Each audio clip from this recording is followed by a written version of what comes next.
Delhi airport से भाजपा सांसद बैजयंत पांडा के नेतृत्व में एक सर्वदलीय प्रतिनिधिमंडल सऊदी अरब, कुवैत, बहरीन और अल्जीरिया की यात्रा पर रवाना हुआ है। ये प्रतिनिधिमंडल ऑपरेशन सिंदूर और आतंकवाद के खिलाफ भारत की दृढ़ लड़ाई को वैश्विक मंचों पर सामने रखेगा। रवाना होने से पहले सांसद बैजयंत पांडा ने कहा कि प्रधानमंत्री मोदी के नेतृत्व में भारत ने आतंकवाद के खिलाफ जीरो टॉलरेंस की नीति अपनाई है और जो भी भारत पर हमले की सोच रखेगा उसे भारी कीमत चुकानी पड़ेगी।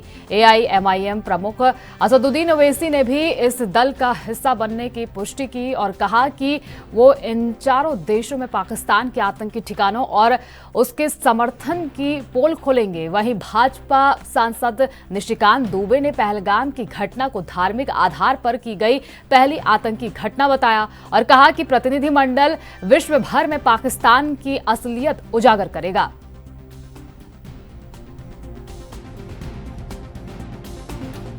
देखिए, आदरणीय मोदी जी के नेतृत्व में भारत ने जो न्यू नॉर्मल सेट किया है पिछले दशक में, यह है कि आतंकवाद के लिए हमारा जीरो टॉलरेंस है।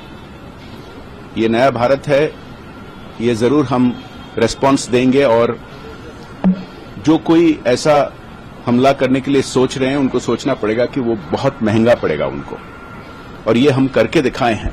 भारत ने करके दिखाया है ऑपरेशन सिंदूर के जरिए, और एक के बाद एक पाकिस्तान के जो झूठ है सब पकड़े जा रहे हैं।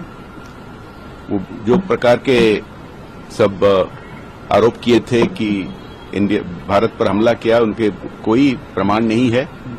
हमारे फोर्सेज ने जो कहा उसके लिए सैटेलाइट पिक्चर्स, इसके लिए विभिन्न प्रकार के इंफॉर्मेशन कोरोबोरेशन है, और आदरणीय प्रधानमंत्री जी ने जिस तरह के रिलेशनशिप्स बनाए हैं पूरे दुनिया भर, उसका भी हमें बहुत फायदा मिल रहा है। एक के बाद एक विभिन्न देशों ने हमारे समर्थन कर रहे हैं, भारत के पक्ष में बोल रहे हैं। देखिए, हम ग्रुप 1 में है जिसके इसको हेड कर रहे हैं जय पांडा साहब। तो आप जानते हैं कि हम लोग 4 ममालिक, 4 कंट्रीज को जा रहे हैं। पहले बहरीन को, उसके बाद कुवैत, फिर किंगडम ऑफ सऊदी अरेबिया और आखिर में अल्जीरिया को।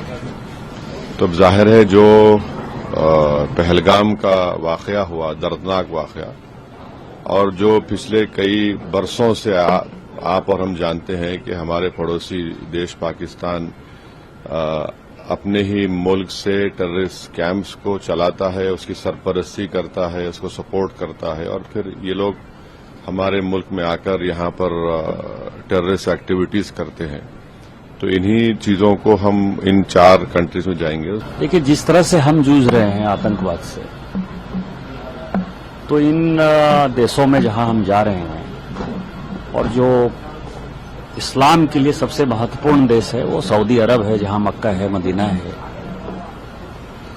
काबा है, वो भी इसी तरह के आतंकवाद से जूझ रहे हैं।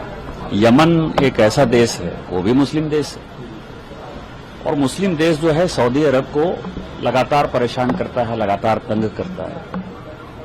तो उनको आतंकवाद की परिभाषा पता है कि किस तरह से, क्योंकि आतंकवाद का कोई धर्म नहीं होता। पहलगांव की घटना जो है एक अलग घटना है कि पहलगांव में धर्म के आधार पर जो है पहली बार मारा गया, लेकिन जनरली ये माना गया है कि आतंकवाद जो है वो बाउंड्री के बाहर है और धर्म से ऊपर है।